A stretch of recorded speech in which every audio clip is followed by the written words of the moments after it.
Facts. So yeah, how do y'all think the coronavirus situation, people having to self-quarantine, how do y'all think that's affecting the music industry though?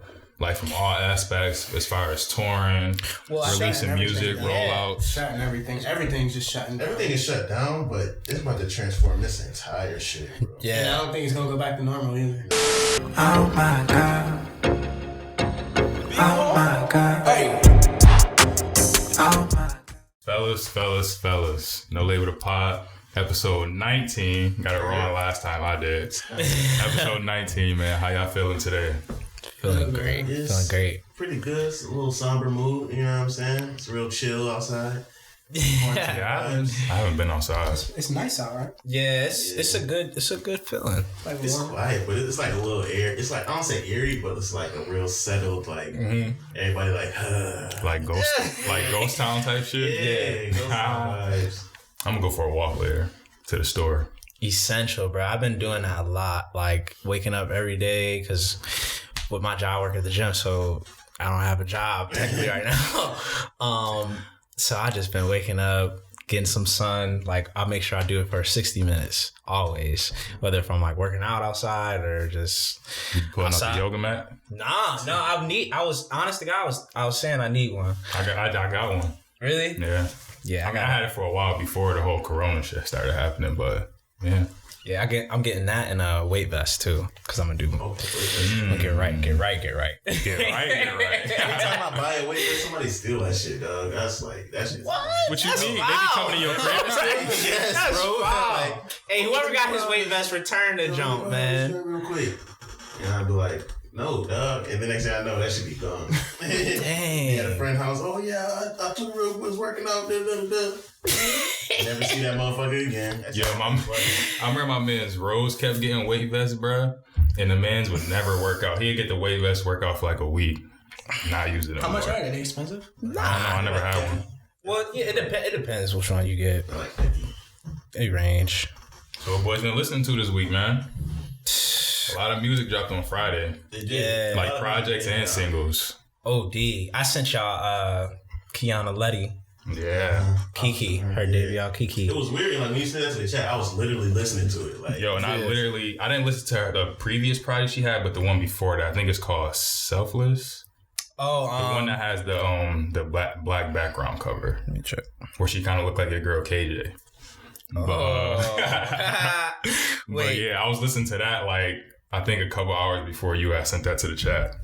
Bro, that's crazy. Mine's Death Think Alike. I don't know that album name before I'm about to get. Yeah, Selfless. Yep. She looked like KJ, right? Yes. No, she do. She definitely do. And that was another thing that drew me to her. She's gorgeous, y'all. Like, yeah. Very pretty. So I was like, this is my first time listening to her. Yeah. Me too. Yeah. I liked every track off of it. What was the project called again? Kiki. Did y'all hear the whole thing yet? Or yeah, I listened to it today. Okay. It was long. It was a long ass project. Yeah. It didn't feel like it though. I was about to say track list wise, it was a longer track list, but the duration of each track wasn't too crazy. Yeah. You know what I mean? Like I think it was 17 songs, 58 minutes or 49 minutes, excuse me. I felt like it was longer. And she had a lot of features on this. Well, not a lot, but a good amount. Yeah, she has a bit. That's what made me down with, because I didn't I've heard the name, but I never listened to her music. But you know, Thursday nights at midnight when everything drops, so I was on the R&B section of new releases. I clicked on that one. I was like, hold on, she got an Ari feature. She got a black feature? Girl. She got a money bag feature? A Bia feature? I'm like, nah, I gotta check this out. And Lucky. I was saying. And Aaron Ray. Yeah, man. Just mentioned him last up too. Facts. So she had some heavy hitters on this show. Heavy hitters. Favorites.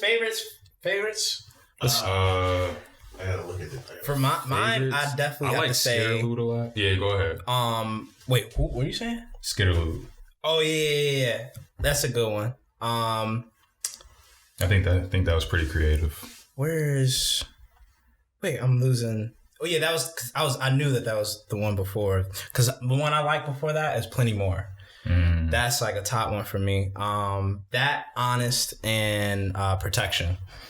I like all the songs with features, but those three are like my favorite. Yeah, the one was just her. Was like I think they hit harder. Yes. Yeah, definitely. They hit harder. Like, yes. I like Honest. Crazy. Yeah, I like Crazy a lot. I fuck with Crazy. I was listening to that shit. I'm like, damn, do I like Crazy Girls? Why I like this song so much? I came to that conclusion a long time. Right. Like, Crazy Bitch is where it's at.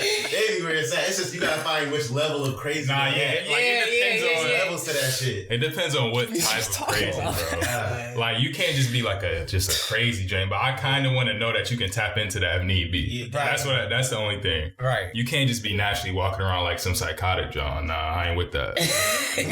But like I know that you can go there if the time, if the time calls for it. Exactly. Right.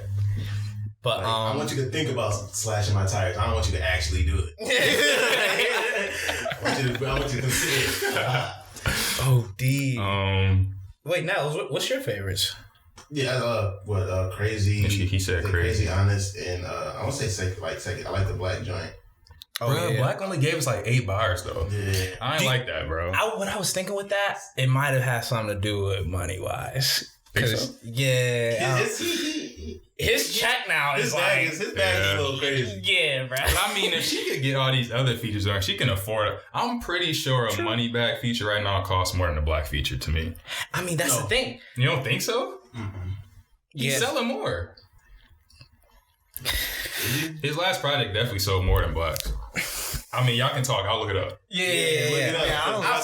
Because he might have. I don't know if he went platinum, but he definitely went. Like, I'm not tapped in at all.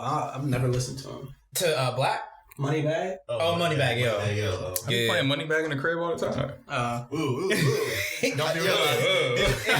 Did y'all like the track that he was on? I felt like it was. I was underwhelming to me. Yes. Yeah, when I come in, I'm like, yes.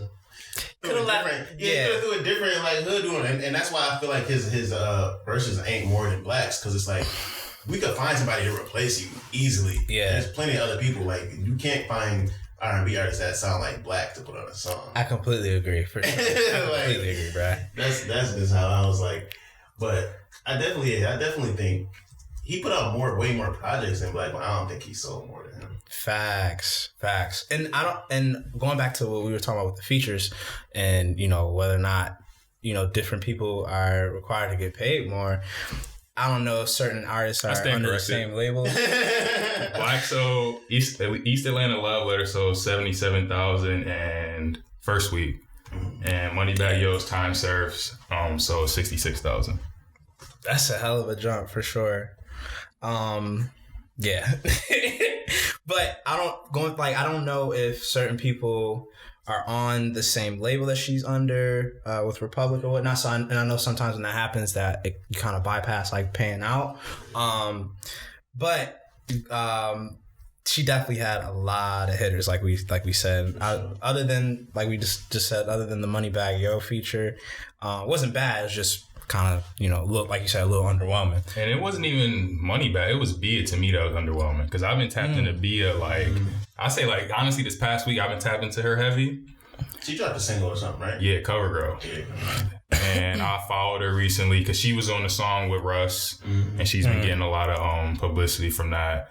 Rihanna, that's on her, right? Yeah, because when Rihanna posted that song, which made it blow up, she posted her verse. Like she posted some of the hook, and then she posted her verse, like her singing along to that. That's love. And Bia was signed to Pharrell, I think, at one point early in her career. She got this Pharrell co-sign. She was nominated for like a Latin Grammy on one of J Balvin's tracks. So she's been around and she's been moving. So I was looking forward to that just because I've been invested in her lately. Watched a couple of her interviews. She seemed cool.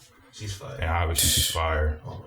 Yeah, she's like regular girl fire too. She don't got all the enhancements and all that shit. She's just like a lanky joint. What? Ari, what happened with Ari, bro? I don't like That's Ari your on that very tip, natural. though. I don't like Ari on that type of tip. Oh no, okay. Yeah, she's just Pirate Gang, Dreamville. Yeah. Okay, yeah. I mean, she attractive, but not on that tip. Yeah, no, I feel you. So what else y'all been listening to? I've been listening to the Thundercat. I listened to the Thundercat joint. Yes, that was dope. Like, what did you think about that, bro? Did you feel like it was very Thundercat like? You know what I mean by that?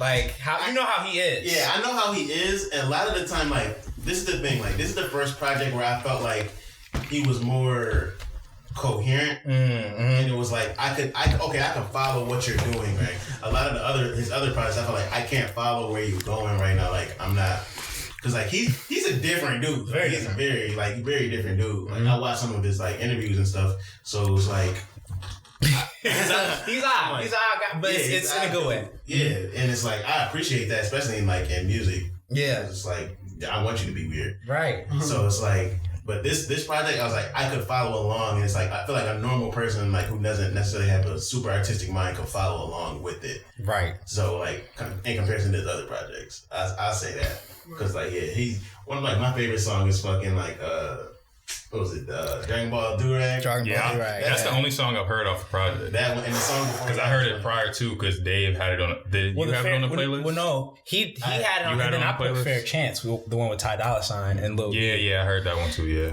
that joint. But I downloaded the album. I just didn't get a chance to check it out yet. Yeah, but his lyrics is like. It's shit to be funny. Like he's like a funny dude. Like his shit was funny on his last album. Yeah, and it's like, I appreciate artists like that who like. Him, I've been listening to Terrace Martin. He dropped a tape. So what's her name? That joint was pretty good. It's like I thought I was expecting him to have some like words. Like sometimes he rap and sing on his shits, but this time it was just like like saxophone, piano. Yes. I feel like he got his jazz bag even more, bro. Yeah. And it gave me vibes of when I was listening to it. For some reason, I had this thought of like, yo. If this man was in the time of like Earth, Wind and Fire, Casey and the Sunshine Band, you know what I mean? Bro, he would have fit in right with them, bro. Like picture like just seeing the headline show with him and Earth, Wind and Fire. But like the people that be around him, like it'd be him, Thundercat, Kamasi Washington, used to be with Mac Miller. Christian Scott, yep. Yeah. He did a lot of the Section 80 stuff. Like he did. So like To Pimp a Butterfly, like that whole like little jazz collective, Robert Glasper and all, like they I'm gonna say they did like some New York shows where they was all like together, but like that's like really modern day like Cotton Club, like real shit, like so like jazz like is in a crazy like amazing place right now. Yes, that people don't really even be. Yo, and speaking of, since we on the jazz topic, I listened to the Braxton Cook. Oh, Braxton Cook. Yeah, Fireside J. It's heavy. I fuck with it. Right? Yeah. Smooth. Very Only thing I don't like is the tracks that's named after the what is them shits called? Astrology signs? Yeah. Zodiac signs. Oh, Zodiacs? Yeah, they were just instrumentals. Because when I see Virgo, I'm like, oh, Virgo. I'm looking forward to that. What you about to be talking about on here? And then no words come. Well, that's why I had to let y'all know it was mixed. Because he is a saxophonist. You know what I mean? So, like, I had to put that out there. It was I forgot you said that, so I didn't think about that going into it. But no, I definitely like a lot of the tracks. Yeah.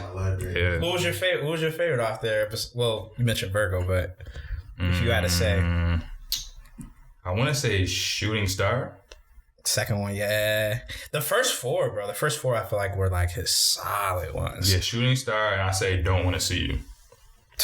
Yeah, I fuck with that heavy. That's tough. BRAX, right? Yeah. Mm-hmm. Didn't you put it in the chat? He put it in the chat last week. Yeah, I put it in the chat. Fire Sign, the name of the album. Oh, yeah. That's a good one. It was something else too. Future single Tycoon. I'm a tycoon, that's why they hate me.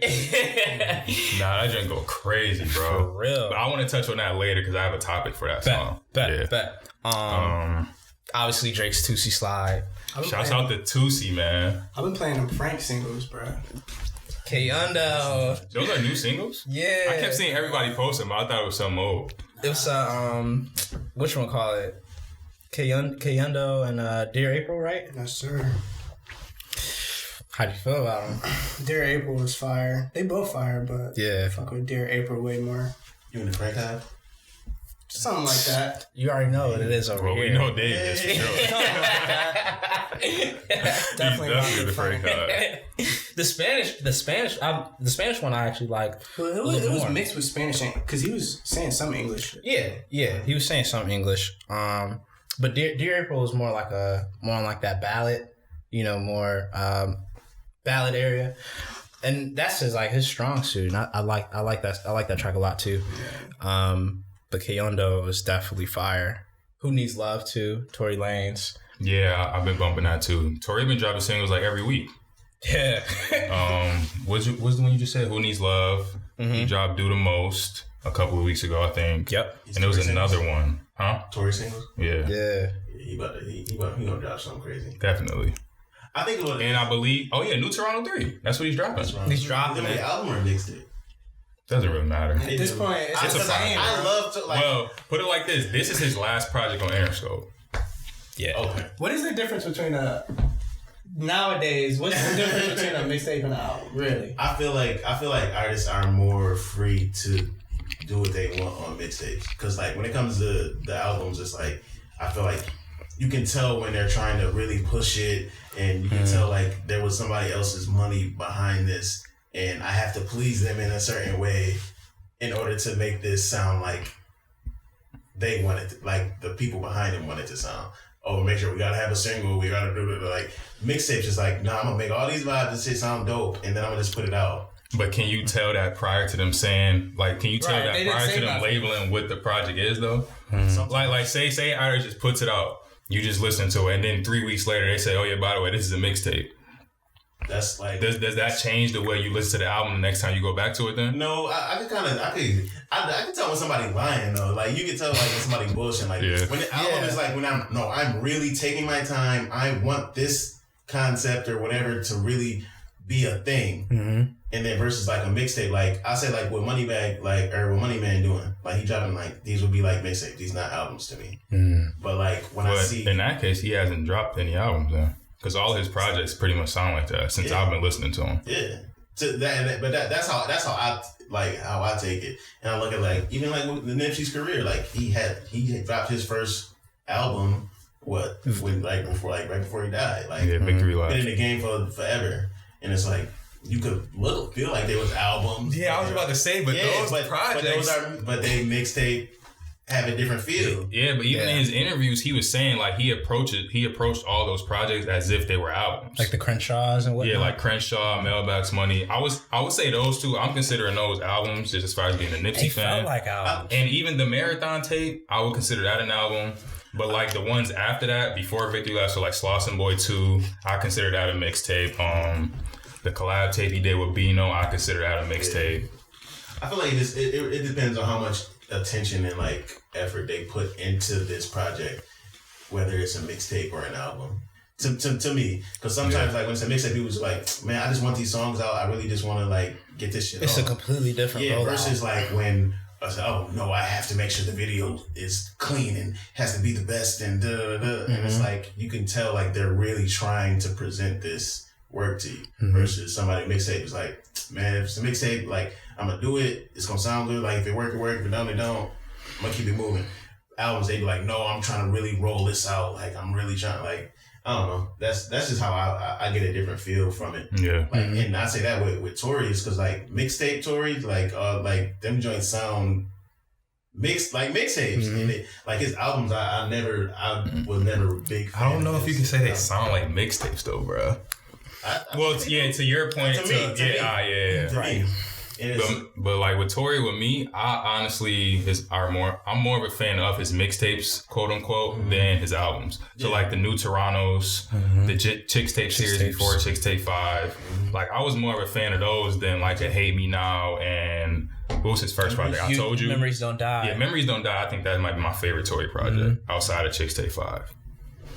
But like the other two albums, I like all his mixtapes better than those two. Yeah, that's why I brought it up because it was like when I see New Toronto, I'm like, oh yeah, I kind of got excited. I'm like, okay, Tory like his mixtape bag and it's like the album. And I'm like, I don't know, it's just different. Yeah, it's like because how the label treats it is different too. Like so they're gonna make sure they're gonna want to be more involved because it's the album. Yeah, like you were saying, it's complete. From what I take it as, difference between mixtape and album. Just my thought of it is a completely different rollout of it, and how you, like you said, just how you approach it. Yeah, and how you want people to take it. Yeah. Type thing. It's a different quality too. Like I feel like you could tell, like, okay, this was recorded in a more professional like environment, and it's like. It's way more. Most of the time, it'd be way more polished. It's like I like my shit a little bit grittier. I think we also had that perspective, or we like can separate it really because we came from the era where mixtapes and albums, like you can distinguishly tell the difference. Like if it was a mixtape, it was getting uploaded on that Piff, like mixtapes, all that type of shit. Yeah, LimeWire, you could get it through LimeWire, bro, like Napster, shit like that. Yeah, mixtape Wheezy, bro. Like I was like growing up, bro. When you say the word mixtape, you automatically think of Wayne. Yeah, I think of Wayne when I hear the word mixtape. Him and DJ Drama made mixtapes popping. Period. Shout out to Drama, right, Dion? For that, yeah. Yo, them boys like that's like really like a game changer. Like people don't give, I'll say, they do. They give Wayne their respect within the culture. They definitely do. You can say mainstream, they don't, but man, within the culture, yeah, this shit like that shit is, I don't know, it's different, but yeah, I definitely think because we came from that era that we can kind of sing. But like people of this era, they're pretty much just like everything is an album. Because if it's on streaming platforms, it's an album. Yeah. Or quote unquote project, as they like to call it. Yeah, but they still project on it, so they can't. Like originally they'll probably say project, and then like weeks later on, depending on the type of reception it gets, then they're like, oh no, that was an album. It sold 100,000. Yeah, that was an album. It sold 30,000. Nah, that was just a mixtape. That was a throwaway. That's how they're going with it though. What made that shift crazy though was like the people like Chance and the people like Drake when they So Far Gone was a mixtape. Yeah. But that shit went so crazy. Yeah. It was like that had to be an album. Like So that's what it like. People like them, and it's like winning damn near Grammys off of mixtapes. For real. It's like I'm that just goes. I think that just goes to show just your love for it, and you just not caring and just feeling the music type. I feel like the artist feels more free when they do their mixtapes, and it's like it don't gotta be structured. It don't gotta be like this grand presentation. No, I'm just releasing some songs. Right. And like I like that. You're saying if they're under label, assigned to a label or whatnot. Yeah, if they're signed to like a major, because in contract, like you were saying before, they can't sometimes you can't say, they say, oh, you can't say Jesus, or you know what I mean, like you can't, which is wild, right?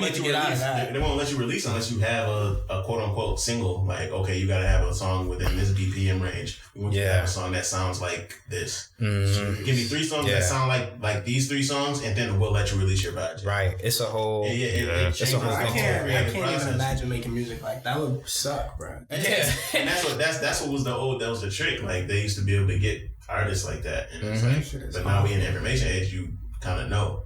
Yep. So it's really up to the person. Like I looked at like Big Crit as one like a perfect example. Like they wasn't trying to let him drop when he was on Def Jam, so he came out with Mash. Yeah, he dropped mad mixtapes like the whole Crit Forever. Like he dropped the what was It's Better This Way, that mixtape. Like when right before he wouldn't let him drop that mixtape was fucking crazy. Didn't Currency do that too? Because Currency was right with Big Crit. Currency been on his independent grind for a while. Grip. Like that's my guy, bro. Currency. Shout out Spitter, man. They just like they wouldn't let Crit drop, and he dropped that mixtape, and I'm like, yo, this mixtape is amazing. Like, yo, they didn't let him drop. Then the album came out, and it was super polished, like. And I could tell it wasn't like the vibe was different. I'm like, just let him do what he wanted to do. That was happening remember that happened with Lupe back in the day too with Atlantic. Yeah, Atlantic. They weren't really trying to let him drop lasers or make it the way he wanted it to. Damn. And they was being so hyped up, and laser just wasn't. You hated lasers. I remember that. I don't like lasers. I mean, coming from the cool head. Lupe is one of my favorite artists of all time, and lasers like, bro, just you wasn't make the cool, and then you come with laser. Bro, not even. He goes from Food and Liquor to the cool, and then drops lasers. And then prior to lasers, he was dropping his Enemy of the State mixtapes. That was going crazy. And then, so that goes to the point Nelson was talking about. I fuck with Lupe heavy. Facts. And it's like, OD. I always respect you can't top the cool and all them shit. Like you have to go completely left. But that was just so commercial. It was just like you could tell. Yeah, but like it wasn't even like he was going left on some creative shit. He went left on like some commercial. You can tell he went left. Yeah, like this is what they wanted him to do. Yeah. So in order for him to release music for his fans, this is what we want you to put out, and that's what he had to do. Yeah. Like even in interviews, he says he hates that one record that he has with Trey Songz. What is it? Can't get you out of my head. Yeah, he hates that song. He said. the show goes on. He said he don't care for that either. Like he. But my thing is this though. Like, I guess it was different back then. But if you don't feel comfortable with the shit you're putting out, why are you putting that out as you're out? You know what I mean? Like, I guess he had to back then, but you gotta think, like, these people was getting signed 17, 18, 19, and it's like, young as hell. Okay, boom, like, I don't have no job experience. I hate working, like, okay, I just got $1 million deal. I'm lit. Like, let's do this. That's more money than they've ever seen. Wait, I gotta do this bullshit in order to get my money? Like, bro, what?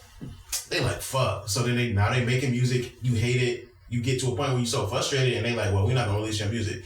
It's like you taking somebody's whole dream, like you make it to the NBA and you find out the shit fixed. Like, niggas gonna be hot, bro. Like, niggas gonna be like, I dedicated my whole life to this. You make it to the league and they're like, yo, all right, so you playing the Lakers this game. We have to make sure LeBron scores 35. So if you're guarding him and he has 30 with 2 minutes left, you better let him get a couple buckets. Yeah, nigga, you gonna be hot, bro. You gonna be hot. Nah, no funny. So it's like, you ain't gonna throw out what you just dedicated your whole life to. You know what I'm saying? I'd be damn. I'm like, bro, I'm just not gonna have a check. I'm not about to just let nobody drop 35. You ain't about to drop 35 on me just to make the league look good. Nah. It's Bron though. It's the GOAT. Maybe if I was guarding AI. All right. I'd be like, all right, for AI, he could drop 35 on me because that's my hero. But anybody else, no. But it's just like it was a finesse game. And it's just like that's why people pushing independent so hard. Like that's the reason why for like Nipsey Hussle. That's the reason for the masterpiece. Like they knew that game and it was like, nah, fuck that. Like we got to do it ourselves. And a lot of them, it's not even. I mean, obviously the money. You get to pocket more of it, but it's just for creative purposes, bro. Creative freedom. Yeah. And you just be you. Like you said, just being having that freedom. Currency's not selling 50,000 a week, but he may be selling 10, 20.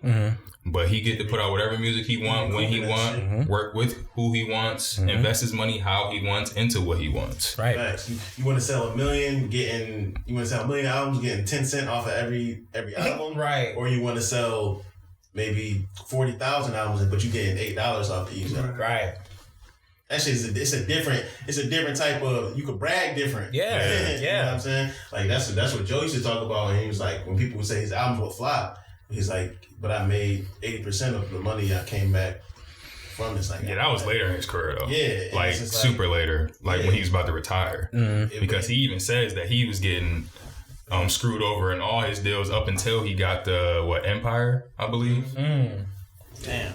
And they specialize in independent deals, so it's like it makes sense. And it's just, dude, man, get your money. Like don't get caught. They say don't get caught up in the lights. Some people, like, if you want that, you know what I mean, go for it. But just know that. Well, just know what comes with it. Right. Yeah. Being able to make that, having the freedom to make that choice. Yeah. Facts. Yeah. So, we went on a bit of a tangent there, but for a fact. It was in line though. Yeah, it was in line. I mean, I don't care. Yeah. So, Dion, what you been listening to, bro? Just those Franks, the Drake shit. I listened to the Purity Ring album. That's like electronic shit. That was cool. But you're gonna have to send that. Purity Ring? Yeah. Because I never heard of that. What's the vibe of it? Yeah. It's like, it's electronic, but it's also like some chill wave shit. It's a mixed bag. I've been playing that. The Tycoon joint, Future. Still been playing the Knowledge album. And then just the Party album. I haven't really got a chance to listen to all this new shit. So much shit coming out. Yeah, I spent a lot of time. Like I noticed I didn't really listen to music all like that. Like when I was in the car, like I would drive here, maybe like every other day I drive somewhere and just play the music. But I've been in the house like watching Netflix, binging some shit, or just, like, catching up. I've been watching Shouts out to Ozark, man. No. I just started season 3. I'm on season 2, episode 5. I told you, bruh. Yo, Ozark is tough, bro. I told you, bruh. Ozark is tough. Shouts out to Shy and Jovan. They put me onto it. Yeah, Ozark. I knew you would like it. Yeah, I fuck with it heavy, man. Now, you said what you listen to. I've been bumping that Rod Wave project. I seen that. Rod Wave. I wanted to get Never listened to it. Why does everyone hate on him on the internet? Rod Wave? Every time I'm on Twitter, they're like, bro, this nigga Rod Wave is I've never listened to him. But like, I've never seen that. Yeah, on Twitter, they just be like, bro, this nigga just makes depressive music. Like, dang. Is this music like sad? Nah, it's really like some like gospel trap. Like, oh really? It's like he from Atlanta or like somewhere down south, and it's like it's really like trap gospel. Like he got like a real like distinct voice type shit. So it's wavy. It's dope, but it's like if you're not from it, you probably wouldn't understand it. Mm-hmm. So it's like it's probably young people or internet. It's not for you. I mean, young people can relate, but like he said, it's really like his last project, not this one. This one was called Pray for Love, but he dropped one a couple months ago that was called Ghetto Gospel, and that's literally what it is, bro. Mm-hmm. Like it's really like some pain shit. He talked about like heartbreak, in the streets type stuff, but like he can really sing though. Like he can rap and then, cause he has kind of a light voice. He's a heavier dude, but he has a light voice. So he can hit like high notes and stuff when he's singing. Like it's different, bro. Come on. I really like it. Cause I talked about it. It's like, it's not for you. Like, you ain't gotta hate on it, man. Right. Yeah, I never even seen that. Like we discussed before. Yeah, cause I never listened to him and I kept seeing people like dissing him. I'm like, damn, why everybody hating on this nigga? Because a couple months ago when he dropped Ghetto Gospel, I think I talked about it on a pod a couple episodes ago, many episodes ago. Mm-hmm. Like his first week sales were pretty low, but then his second week sales and third week sales were like 25 and 30,000. Mm-hmm. So that means that his project, how good it was spreading through word of mouth. Because I think first week he sold low numbers. Mm-hmm. Then the second and third week it keeps increasing. That means, it's spreading through word of mouth and people are putting other people onto it. Right. And then they're liking it. So yeah, bro, his music's good, bro. Definitely I just added it. Yeah, you should listen to the one before it first. Ghetto Gospel, yeah. Where am I at? And then I got put on, because he had a track with Dirk called Heart on Ice, the remix, prior to the Ghetto Gospel project that I liked, and then I ended up tuning in. But yeah, Rod Wave. You talking about PTSD? No, it's the one after that. Ghetto Gospel. But you saying the one with the tracks with Dirk. Or Dirt? Yeah. Well, Heart on Ice was a single. I mean, original song that was on PTSD. And then he did a remix with Dirk after that. I don't know what project that's on. I don't know if it's on a project. Okay. Got you. I just added both. Yeah, so I was bumping that heavy because I was looking forward to it. 12E dropped, man. I saw that. 12E. I'm wild. I never added that either. Yeah, it's better than his last one, definitely. 12, his debut project, is better than that to me. Good too. Yeah, it's better than that to me. Dang. Because he was literally just like in his rap bag, bro. And he was just trying out different flows, being 12E, bro. Before no. I gotta check him out, like. Because 12E's my favorite ASAP member outside of Rocky. Is he? Yeah, definitely. That's tough. Because he seems like he's just like the most authentic and like grounded and humble one. Like he just he into his like he a hood dude. But he just like into anime and like Dragon Ball Z and different shit. You would never think. Like he'd be on the block shooting hoops with the little kids, and then he'd go to the anime store, read some comics, and then he'd post up on the block and roll some dice with his mans and them. Like he's just like a well-rounded hood dude. I fuck with that. OD. What else? Yeah, that's pretty. As far as projects, that's pretty much it. And like I said, I tuned into Bia recently. Listening to some other singles. Shorty, y'all know who that is? No. I'm assuming short. Huh? I said I'm assuming she's short. Nah, it's a dude. So Shorty, I got put on to him by. I was telling Dion, was it yesterday or the other day? Yesterday. I got put on to him by Ski Mask and Juice WRLD. Oh. So them two were mad close. I was watching like one of their little interviews, and they were arguing with each other over which one of them put them on to Shorty. So I was like, oh, he might be all right. So I checked out his project, like. I say over the summer, I liked it, and then he just dropped the recent one, and I fuck with it too. Def drop it in the chat. Yeah, I'm put that in the chat. And Future Hendrix put Beast Mode on streaming platforms. Yes, heavy bump. I've been bumping that heavy. Yo, I got a hot take though. What? I think Beast Mode 2 is better than Beast Mode. Oh, hell yeah!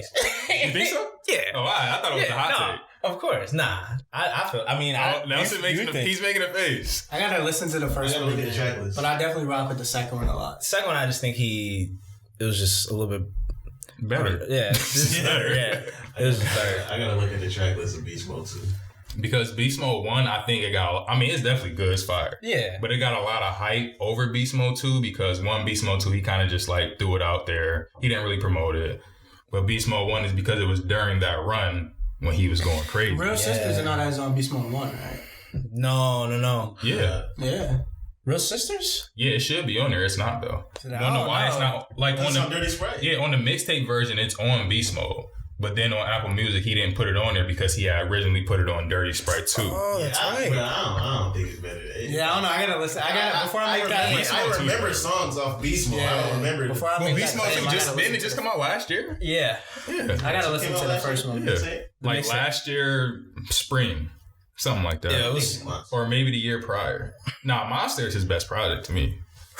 Monster. What? Monster. Monster is better than Dirty Sprite 2. 2018. Yeah. No way, bro. 2018 was better than March Madness? Beast Mode 2. Mm-hmm. Huh? Better than March Madness. First of all, March Madness is a project. 56 Nights. Yeah. Monster is definitely better than 56 Nights. Bro. First of all, isn't 56 Nights like 8 songs? That shit was hard, man. Bro, Monster is like 14 songs of pure fire. Have you never heard Throwaway? Cody and Crazy?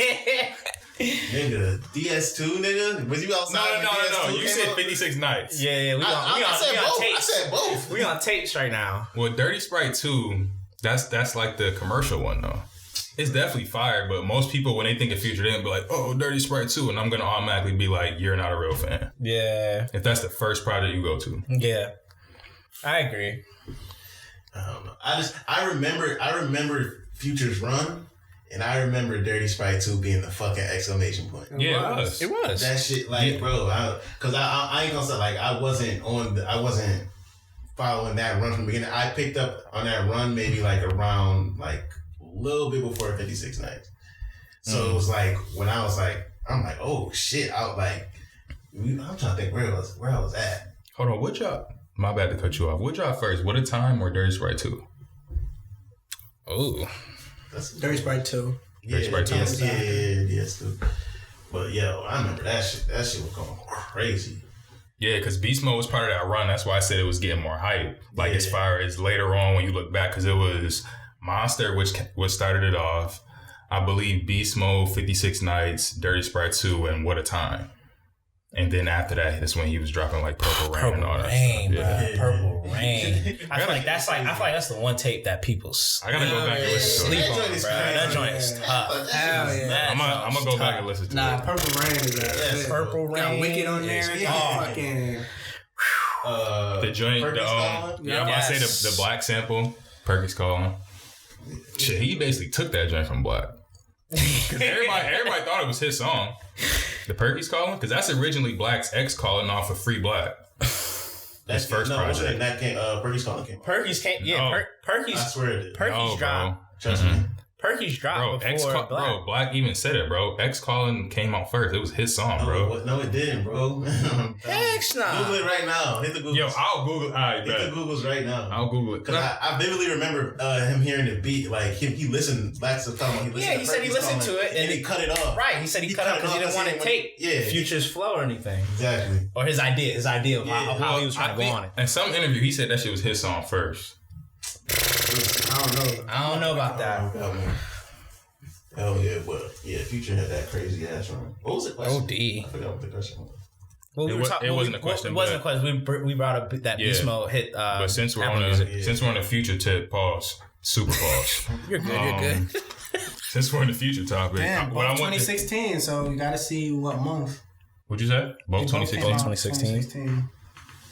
But while you looking that up, so yeah, the topic I wanted to go into was because Tycoon, I noticed, released on YouTube first. A week later, released on Apple Music with streaming platforms. Dirk had a song that just came on streaming platforms, All Love, but that released on YouTube like 2 weeks prior with a video. Youngboy, it was some song he released on YouTube first, released later on streaming platforms. Drake and Future's Life is Good, released on YouTube first, and streaming platforms like a week later. Rod Wave, the tracks that are on his album, he released a couple on YouTube first, then on the project on streaming platforms. So do you see a pattern since the algorithm changed as far as YouTube streams calling towards the sales? Calling towards the sales. Is it in effect? Yeah. I don't know. I thought they said it was in effect because then they brought up NBA saying like he was gonna be, because of that going down, he was gonna be like because he's the biggest hip hop artist on YouTube. Yeah. And you can kind of see that trend because even with the other Drake, when Chicago Freestyle and When I Say, when he did that, he dropped that on YouTube first, and then like you said with Future and him with Life Is Good, bro. I see that. Like I see a pattern. Yes, now. yes. And I thought I was bugging, but like this week when I see all these songs, I'm like, yo, I'm hearing this. I heard this on YouTube a week ago. I was bumping it. Mm-hmm. So now that all these joints are on streaming platforms, I think they're kind of doing a thing where they want to release it, let it get some steam and traction, get some streams on YouTube first, because they know once it's on Apple Music, Spotify, Tidal, people are not going back to YouTube to listen. So what do y'all just think on that as a whole so far? I think it's a way to test the waters, because like I could drop it, see if it's picking up speed, see how people responding to it, because it costs money to put it on the streaming platforms. It don't really cost. It don't cost money to put on YouTube. I can just boom, I can throw it on there. They fucking with it. Okay. There's a lot of people fucking with it. Okay, they got to be on streaming platforms so it get out to more people. If it go to YouTube, everybody check on YouTube. Right. Most people listen to music on YouTube. Right. Videos. So it makes sense. It makes sense. And I'm loving these visualizers too. Like every time people drop anything or like an album, they'll have like the tracks with the visualizer that goes with it. I like it. I like that. Didn't Party have one for the whole album? Mm-hmm. Damn. Which is dope. So 0 for 2 today. We tried to tell you, bro. He's regarding the future. Yo, bro, that Future man, and Black. That man 6 Like lied to me. I'm calling him 6 Like. Put some respect on his name. Nah, but he's saying the off topic. He's saying the Jessie Reyes song. Jessie Reyes. I still don't know how to pronounce her last name. Reyes. But on the Importer song, he's like, some people call my name is Black, but some people call me 6 Like. I don't really give a fuck because something about his pocket. So I'm like, I don't care no more. You definitely don't care no more. When you get the bag, you stop caring. Yeah, you stop caring about it. You spell it like that, niggas don't call you that. Right. Like, I was calling him 6 Like. Yeah, funny. Bro, I still be calling him 6 Like, not even on purpose though. When I know when I first saw his name, I was like, damn, that was the first. I was like, oh, 6 Like. That's the way dope. it's spelled. Yeah. You can't be mad at people reading it and be like, 6 Likes. My name's Black. Like, how you expect me to know that? I knew it was Black from jump, but I was just like, I'm gonna call this nigga 6 Like. Oh, how'd you know it was Black from jump? Because the 6 look like a B. Yeah. I thought I didn't get that. Yeah, I didn't get that. I thought because since he was from Atlanta, that's why he was doing 6 Lakh, because he's from the Zone 6. I think that is the reason though. Yeah, that could be like why he switched it. But yeah, I don't know. Artists be doing a little cool shit like that. I like shit like that. Yeah, I like it definitely. Yeah. But yeah, like Dion said, you can't get mad if I call you 6 Like. Right. If I've been spelling Black with a B my whole life. He def noticed that. I was like, okay, all right, let me chill out. Yeah. You're like, bro, you got your bag. You're fine. And I mean, everybody fuck with his music. Like you said, he got his bag. Yeah. Who cares? And he gets a lot of love from the everybody within the music industry too, from his peers. Because he's a real dude. Yeah. A lot of people I remember Love met him one time, and it was like he was just he's the person that you hear in his music. Like he's like a genuine dude, and like that shit goes like a long way. Like that's why everybody in the industry fuck with him. He gonna get a response when he hit him up for a feature. Like people gonna be willing to like support him, and like that's what carries his music that much further. Yeah. Like me and Love, we've had conversations about because her name is 7X, and but it's like, okay, are people gonna pronounce my name right? Because are they gonna spell it right when they Googling and doing all like? A lot of people won't. Just because it's like, okay, it's like, so do we switch it or do we keep it the same and like force them to know what this means? And it's like we was having that debate for like on and on. Yeah, and once people eventually catch on, it's gonna be a distinguishing factor when she's at that higher level. Yeah, and that's what I'm hoping for. That's what we plan on making it happen. So preferably. Oh yeah, I definitely been bumping the Game of Life heavy too. Oh yeah, that joint go crazy, especially since it's on streaming now too. Yeah, facts. Going nuts. We was also talking about Black, right? Like if he dropped the album right now, that shit would go so crazy because he really makes inside the house music. That shit would go so crazy. His streams would be dumb.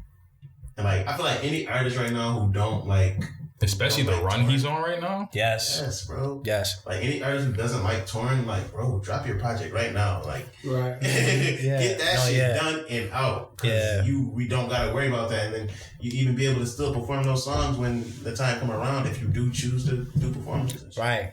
Because people have had mad time to sit with them because they've been in the house. Right. So the reception's gonna be exactly. So they gonna be taking all that, and they like, man, I can't wait to go to this concert when you perform this. So then them ticket sales when the quarantine's finally over, the corona has slowed down.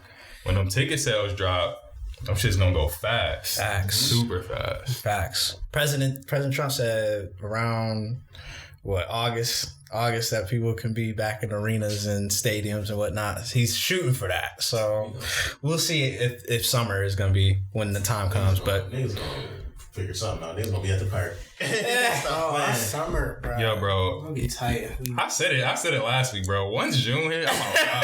Yeah, for real. Yo, when it gets outside. When it gets hot, bro, you not stopping niggas from going outside, bro. Right, like niggas gonna come out the house. It's gonna be winter. Oh yeah. Yeah, bro, I'm outside. I can't do it. I've been looking forward to this summer. Yeah. Got a lot of stuff planned. Facts. So yeah, how do y'all think the coronavirus situation, people having to self-quarantine, how do y'all think that's affecting the music industry though? Like from all aspects, as far as touring, releasing music, rollouts. Shutting everything. Everything's just shutting down. Everything is shut down, but it's about to transform this entire shit, bro. Yeah. And I don't think it's gonna go back to normal either. Nah. It's gonna be a whole different, honestly, this is like a great thing for the music industry because it's like you have to really, like, it's not gonna be, you have to be creative.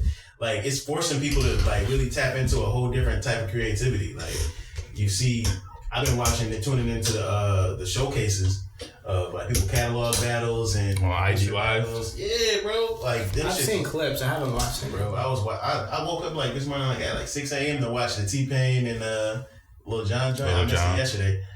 That shit was crazy. I believe it. I missed that shit too. Like, bro, they had like a 250,000 people sitting there watching your lives, bro. Like, and the shit is going nuts. People like remembering all your hits. Like, bro, what? Like, they could sell out like, after seeing that, nigga, they can sell out a stadium.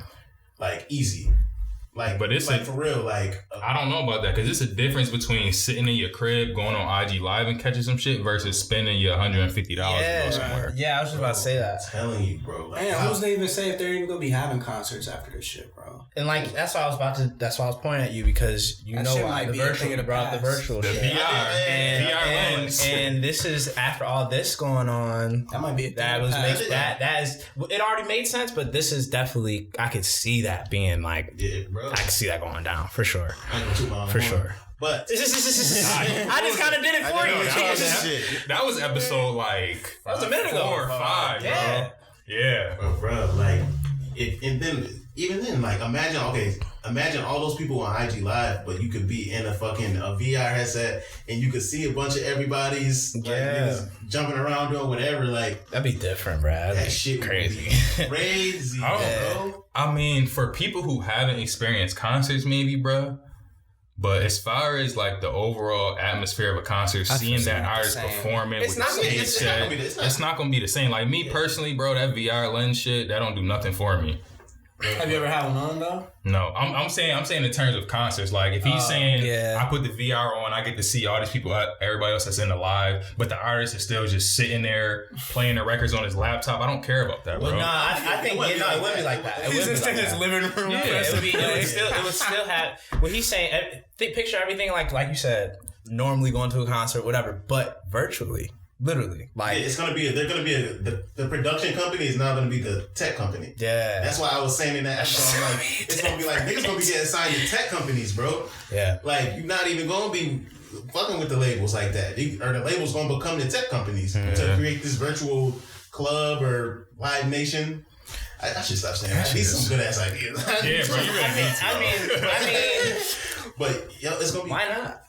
Yo, it's going to be nuts. Yeah. Hey, but look it, bro. When this joint finally coming to fruition and we on the map with the pod, they gonna be looking back like, yo, Nelson from No Label the Podcast and No Label Combos, he been calling this shit out for a minute. Shout out Clark. Bro, they gonna have shit like that. They gonna have, you gonna be able to buy a little fucking hologram shit like the Star Wars joints. Yeah. You gonna shoot up the motherfucking. No, yeah. It depends on the concert too, though, bro. Like, to be honest, I was trying to go to the Janae, Queen Naja, and Anne Marie joint, bro. Like, I wasn't necessarily going to that concert for like the overall, like the soul experience. Like, obviously I love their music, but all of these women that's around them also enjoy their music. Hell yeah. So the VR not gonna do nothing for me in that case. Like, this how I'm looking at it. Like, that's why going back to what Dion was saying, nothing's ever gonna be the same, bro. It's gonna be. It's not gonna be the same. I vividly remember them being like before 9/11, yep, after 9/11, and this is it's about to be before Corona, after Corona. I don't vividly remember how it changed though, because I was young when 9/11. It was like, think about it. Before 9/11, you could go in the airport with a fucking ratchet. Yeah, you could go on a plane with a ratchet. I wasn't aware of that. Though. Yeah, bro. So before that, because I was like 4. Security at concerts was heavier than TSA. Like, niggas come on you. Right. Mm-hmm. Oh, you good. Mm-hmm. Like, if I just wanted to bring a whole bunch of guns cross country, I could just put it in a duffel bag, put it in the top of the air on the plane, and it was different. I mean, I'm sure people have tried not that right, but I think he's dragging. It was riding on planes with like money tied to their bodies, like just walking through. Then after 9/11, full body scan. Yeah, you ain't getting on with shit. And that's when them things where you had to put your hand up. Yep. You know that cylinder. Mm-hmm. That's when that came across. Yeah, but yeah, just like, bro, it's gonna like revolutionize music and the whole musical experience. I was reading an article on, it was an A&R, I think his name was like Successive or something like that. It was on like Hip Hop DX, and he was talking about signing artists. Like, they was asking like how did NBA coordinate, and like some other people get signed, and like what do labels look for nowadays. And he was talking about the difference between before and now, where it's like before it used to be like, okay, can this person actually sing? Can they hit this melody? Can they do this? And now he was saying like it's not about like how talented you are. It's like, do you fit the company's business model? Like, because I can respect that though. Yeah, they because I thought you was. I'm gonna let you finish, but I thought you was going somewhere else with it. No, they were saying like some artists will come in and negotiate like, hey, we want to have our masters, and he was like, well, they may be the most talented person in the world, but that doesn't benefit the company. Like, it's not a mutual benefit. But they'll sign somebody who's way less talented and who wants to have all the shit, and they'll put a bunch of money behind them to make their shit that's not that good pop, because it can make money. Versus somebody who's genuinely talented who wants to be compensated for their talent. Well, no, I don't agree with that. I thought you were going to go to the point of talent doesn't matter. More so matters about the image or what following they have prior to really becoming that big artist. And he was talking about that in the interview too. He was talking about the numbers. He don't say the numbers can lie, but they don't weigh as much as people think. Because like some people be faking streams, or they don't have high engagement and stuff like that. So that's a big part of it. So it's like, okay, yeah, you got a bunch of people who follow you, but they're not buying any content from you, or they're not even liking your pictures or commenting on them. Yeah, and they were saying those are bots. He was saying people be on Instagram, they got 1,000 followers, but on TikTok, their song is going viral, going crazy. So the label was willing, they're going to look at that. They're going to be like, okay, yeah, you only got 1,000 followers, but your song is doing fucking 500,000 on TikTok. We'll pull you in. Like, and some people be like, oh, they have $1 million followers on IG, but they can't monetize that shit for their life. Right. So it's really not like, numbers can be misleading. And he was just talking about that and just what the labels and stuff look for now. It just showed, all it did was like validate to me, like the idea of having a label is dead. Like, do you want to push someone else's idea, or do you want to push yours? Pretty much. And it's just like, nah. That goes back to what we was talking about earlier. Yeah. Versus, like, the money isn't the only thing. More money isn't the only thing you get out of going independent, depending on how much you sell, if you're going to get more money or not. But it's the creative freedom, bro. Like, the peace of mind knowing that you put out the content that you wanted. This is what you wanted your fans to hear that's been following you and holding you down throughout your whole journey and career. Yeah, bro. And that's where that. I just where I see this shit going, bro. It's gonna be it's gonna be digitized shit. Like you was saying, like it's not. For you, the concert experience is always gonna be better. Like everybody in this room, we know that the concert experience is gonna be better than a fucking VR headset. Right. But I'm thinking about the kids right now who growing up knowing how to work an iPhone, like before they could say full sentences. Kids who are gonna be mad people in the house right now. It's about to be mad babies being born 9 months from now. Yo, and literally before we started the pod, I just read something where they said that there's going to be a lot of quarantine babies, but that's not necessarily a good thing. Yeah. It's going to happen. Regardless. Because say this corona joint, it lasts longer than what we expect. In 9 months, if you in labor, it might not be a bed for you to have your baby. Yeah. Keep it a buck. Have a baby in the bed. How about that? Right. Yeah. Right. Yo, didn't you just talk about this last week? The home birth shit? The home birth, yeah. But not on the pod, outside of the pod. Yeah, that's crazy, bro. Bro, I'm telling you, I can see where I say that's one of my This man Nelson needs to play the number. He needs to play the number, bro. That's one of my talents. That's one of my. I can like see where shit is going. So it's like fam, all these kids about to be born post corona. They we gotta stay in the house because it's not always the safest outside. I feel more comfortable with you playing on this VR set. Interact with your friends virtually. You're gonna have friends. You don't gotta worry about having friends in your neighborhood. You can have friends all around the world. Kids gonna be receptive to that. They're already on their phones. So it's like to tell them, yo, we about to have a concert, a virtual concert. What's that? Oh, that's where it's at. All these kids post right now. Yeah, that's like the ones that like really, really, really looked up to like Juice WRLD, Triple X. You know what I mean? Like those type of kids. This is gonna really like open their eyes to. Yeah, I think it's really gonna be more so the people that haven't been able to experience a concert, right? Because even kids like that, they've been to a Rolling Loud. That shit is crazy. Yeah. So they're gonna want to experience that more, bro. For sure. Our generation didn't experience Woodstock. What is that? Exactly. It was like exactly. Woodstock was a fucking million people pulling up to fucking a festival like you ever seen the video of DMX or like a sea of 1,000 motherfuckers? Yeah. That's like what Woodstock was. They all smoking weed. Everybody. So that's Rolling Loud then. It's Rolling Loud the new Woodstock? Nah. Rolling Loud was not how it was. Woodstock was like. It was literally a million motherfuckers. Yeah. Like so Coachella times 10 type thing. Yeah, without internet. Yeah, without internet. Like how was that able to happen? People gonna find a way to, to adapt to whatever the realities is. Yeah. And that's what and right now the reality is getting digitized. It's gonna be fucking technical. So they going by default. Yeah, they're going to flood and migrate towards the digital world. Yeah. So it's like, man. And then going back to like what you were saying, man, this is definitely gonna be, I don't know, it's gonna be hurting artist pockets in some ways. Like Young Thug touched on it on live. He was on live with Big Boy. I don't know if you saw. Yeah, but I seen it. Shout out to Big Boy. That's my guy. Facts. Yeah, niggas definitely. Shout out to Thugger. Whatchamacallit? He was saying he was losing millions, and I could see how that could be the case for sure, especially within touring. And I know he didn't.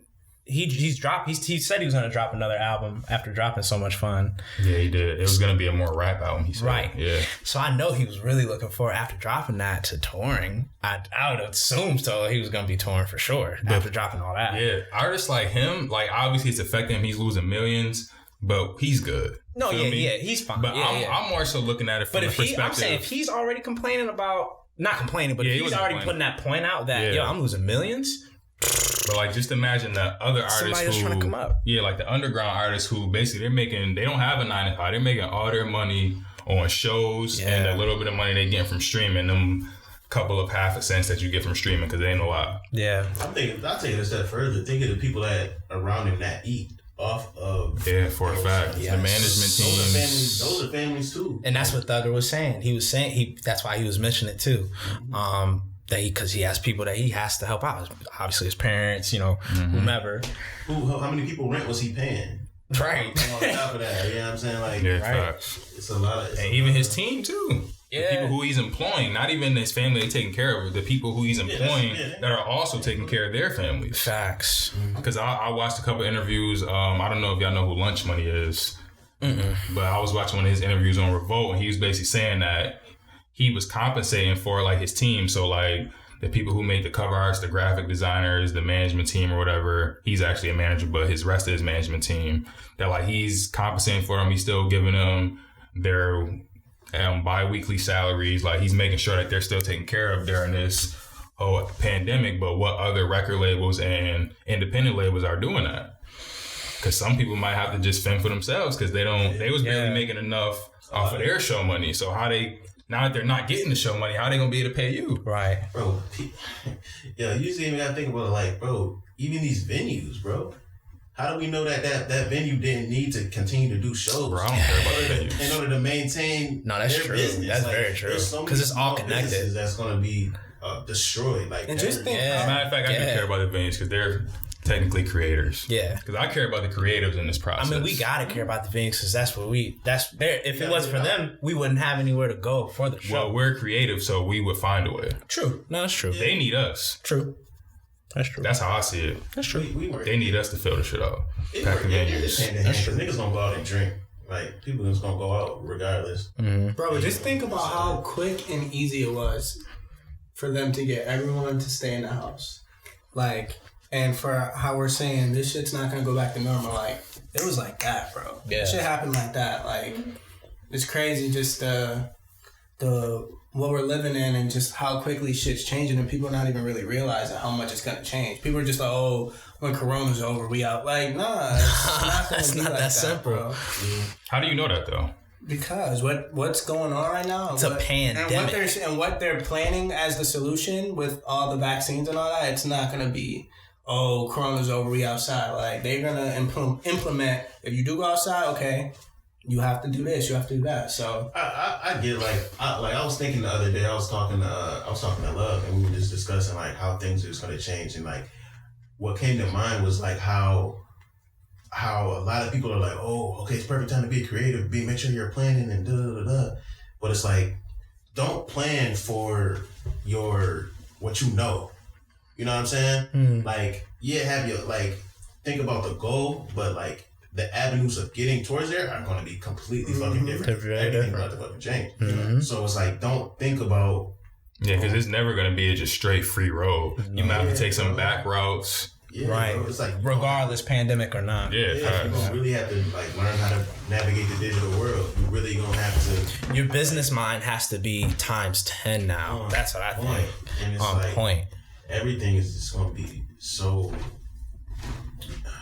I don't say impersonal, but like it's gonna be different, and like make sure you're prepare yourself to be ready to think completely different. you see what a lot of women did. What happened? Quarantine, I'm making an OnlyFans. And bro, there's girls making wow. Oh yeah, Like, they were like, all right, I'm about to be in the house. I'm about to get this bag. And that's how it is now. That's probably going to be the new norm. Hey, OnlyFans shouts out to the creatives, man. Hey, OnlyFans is probably going to be one of the new mainstream shits now. OnlyFans is a new strip club?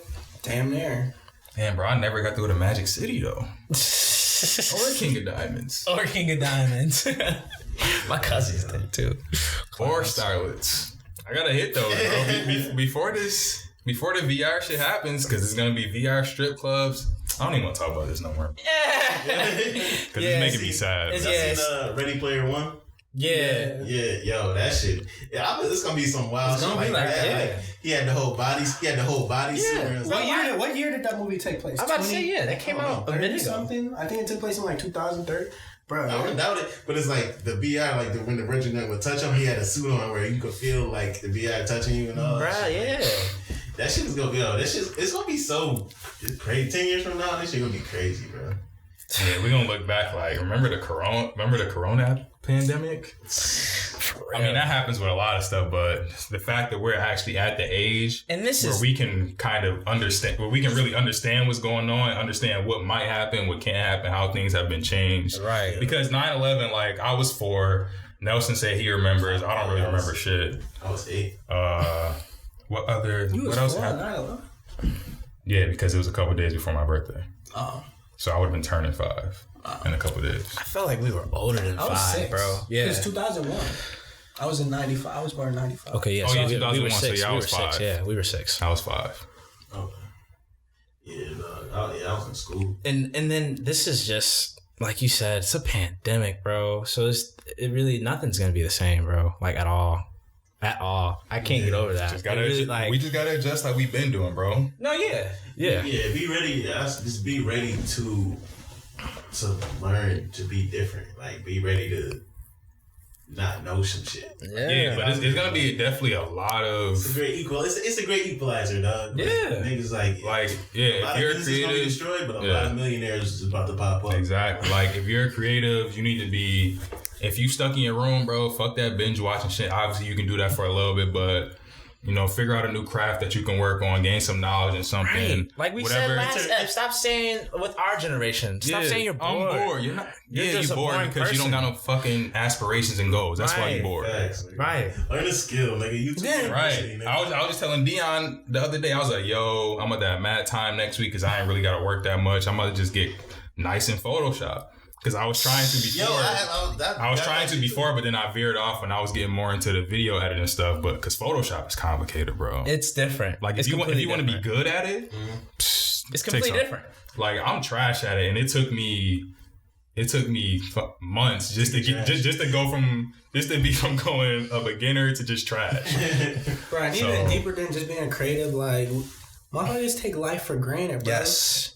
We can't go to the park now. You know, we can't go out in a group, and people was complaining when we could do that. For real. So now it's like, okay. I was just gonna mention that. So now it's like, people need to sit and just realize, like, yo, like all the shit you're complaining about on Twitter every day, all the shit you're triggered about. I don't give a fuck, nigga. I'm wild. Yeah, all the shit you're triggered about on Twitter, like, bruh, like, you see how quickly life can change, like how it is right now. So, all that complaining shit, like, learn to be grateful for what you got, because who knows when that shit. Right. Yeah. Bro, and all y'all people trying to fake like y'all introverts, y'all wouldn't be complaining if y'all was real introverts. If you was a real introvert, you'd be enjoying this time. Right. Yeah. Like, I hate the fact that I have to work, bro. You don't know how much I just gonna sit in the house and work on some shit. Right. Or just do strictly what you want to do. Exactly. Just have time away from people. Right. Yeah, and I say this too, like, yo, be thankful for what you like. Really show some gratitude for what you got. Like, if you got a house you live in that's people not screaming, say it and see. Not dirty.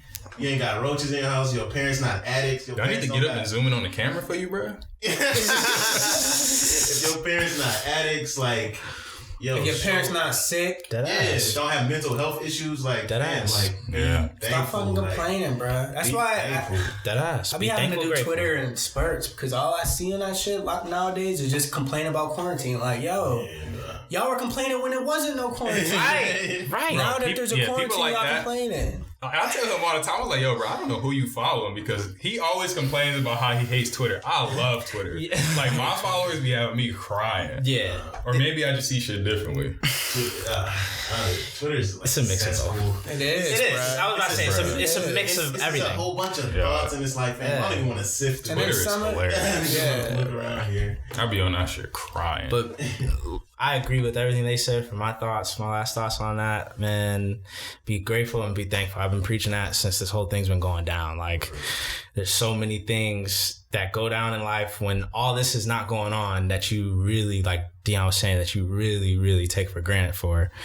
And that's literally like just having my limbs. Like, literally, I was looking at myself. I'm like, yo, like, I have all my limbs. Got like, everything intact. You know what I mean? Like, mental health. Like, because a lot of people can't really sit in the house and sit by themselves and sit with their own thoughts. So I'm thankful to have a mentality that I'm not shot up here. You know what I mean? Like, think about all the people that their lives revolve around going to the club every weekend. Yeah, they're dying. They're dying. And I know a couple. Yeah, I know what to do right now. And think about the fact that them going to the club every weekend, it's probably not even something that they enjoy doing the most. Like, they're looking forward to. They're looking forward to it so they can drink and escape their reality. It's a void, right? It's a void. But now, since they're in the crib all the time, they can't escape the reality. They got to sit and face it. And that can either, you can either become better out of that, or it can just swallow you up and then you go into that depression state. This shit is exposing who's lame and who's not. I was just about to say. A lot of lame. Literally. No, literally. It's exposing everybody for who they really are, yo. For real. Because, bro, like, what I've noticed about this quarantine shit, there's certain people, every day you go on all platforms of social media, they're just posting something to say, hey, look at me. Hey, look at me. This is me. Hey, this is me today. Like, yo, like, y'all, you. It's attention, bro. That's just all these people want. A lot of attention-seeking behavior. Yeah. OD. Well, one thing too is it's like, what is you said something, but it's like people just don't can't grasp the fact that it's like you have to deal with yourself at some point. Right. You can't run. You can't run from yourself. Like now you're in the house. Right. You have to you was trying to go out, just not be home. Like shit is cool. Like confront your issues. Like it's not gonna go away.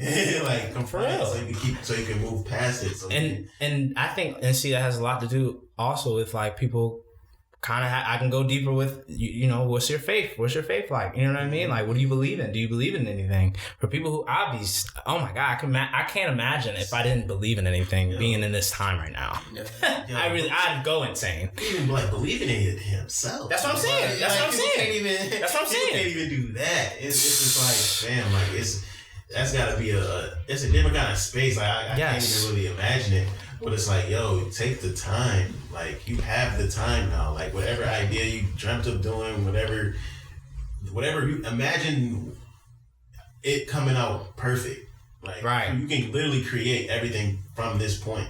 It's like, it's really like a reset. It's fucking, the scales is even right now. Like, exactly. Scoreboard is white 0-0. Like, everybody in the fucking house. Like, you're not missing out on nothing. You don't got FOMO, nigga. Exactly. Exactly. We're all given the same cards right now. Literally. But it's still people like, yo, house party at we got bottles at my crib. Like, yo, y'all. People that do shit like that, like, you literally just cannot be alone. Like, you can't, like you said, you can't just sit with yourself. Right. Like, you always got to be the center of attention or have some shit around you. Like, that's all it is. Attention.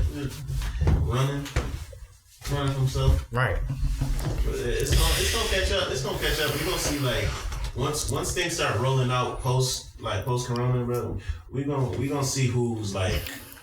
We gonna see who's been working. Yeah. We're gonna see who the real deal and we're gonna see who all talk. Yeah. So a lot of people was talking like what they was building and trying to do and all that shit. Now you got plenty of time He's gonna get exposed. Right. He's gonna be exposed. There's gonna be a whole lot of nothing. Right. So yeah, man. We all pretty much got on our soapboxes there and said what we had to say. I'm not even gonna ask you. I got anything else to say. Yeah, that was sweet. But one last thing, man. We all went off. Playboy Cardi, man, you gotta move smarter, bro. You my birthday twin, man. I always wish the best for you, but out here moving like what somebody tweeted, Dion, you told me? It was like he ride around like Pablo Escobar. Yeah, bro. You can't be riding around with Xannies and like I was telling Dante, like guns. For him, like I understand the gun aspect to a certain degree. If you ride around a Lamborghini in Atlanta, okay, but the drug shit, like damn, bro, like he had oxycodone on.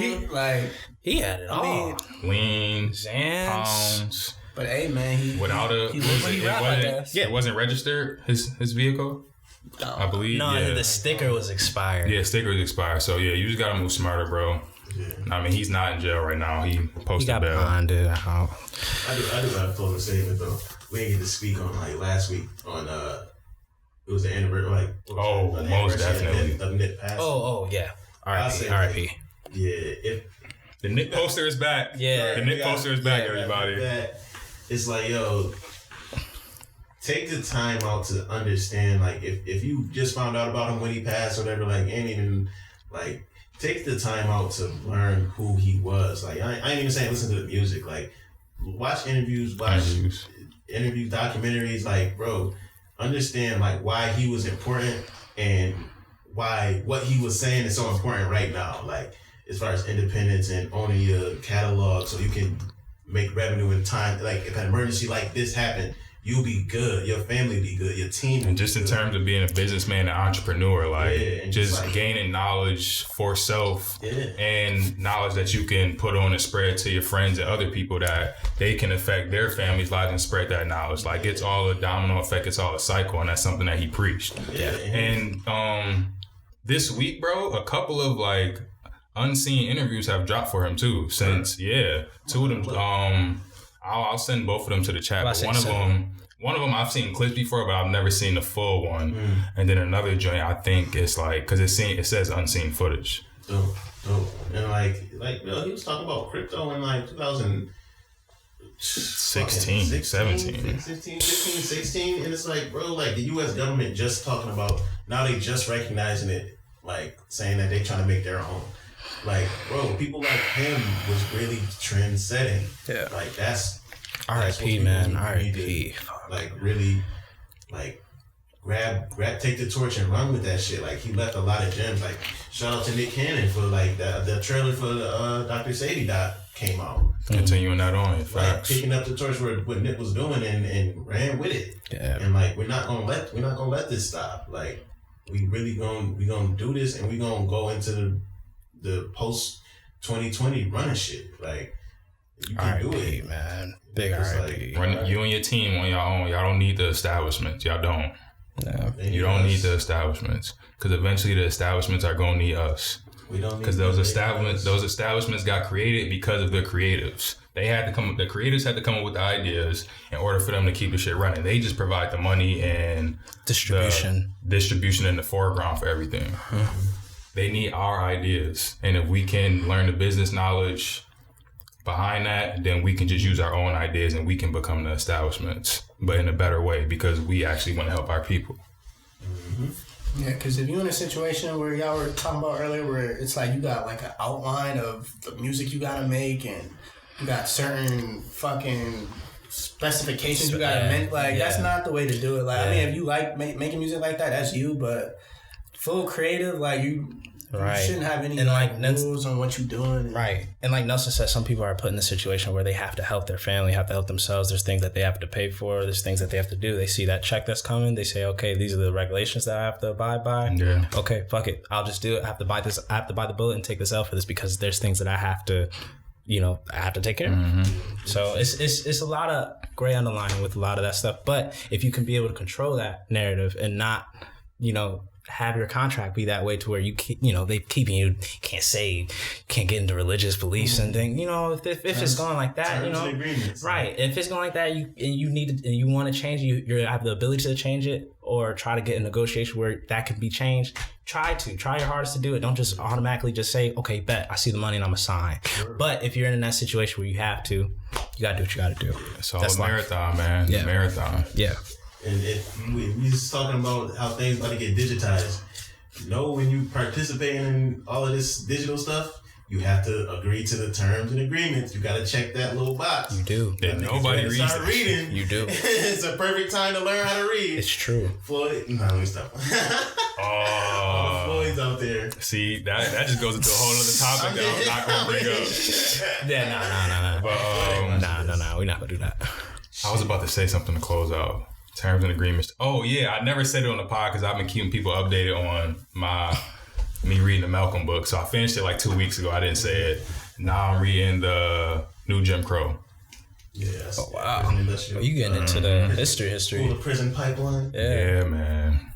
I was just telling Dion something about it yesterday because he was telling me about, we be talking about a whole bunch of shit. But yeah, Night with a Pod, man. Episode 19. Yes. 19, Dave. 19, baby. 19. Continue to like, comment, subscribe, man. Continue to share on Instagram. Appreciate everybody that's been following along. Or share with a friend. It's a fact. Talk about it. Appreciate the love we've been getting. Also, we've been putting some people onto some music, so shouts out to y'all who actually been going to check out the music we've been talking about. Facts. Playlist tomorrow. Facts. Well, by the time you hear this, the playlist will be out. Right. But yeah, man, No Label the Pod. Anything else y'all got to say? Last remarks? Love is love, y'all. Be safe. Love is love. Rev run. Facts. Whole lot of gang shit. You want phone them? Oh, baby. Oh, baby. No hip hop. We out. She watching me like a nigga is cable. I'll be on the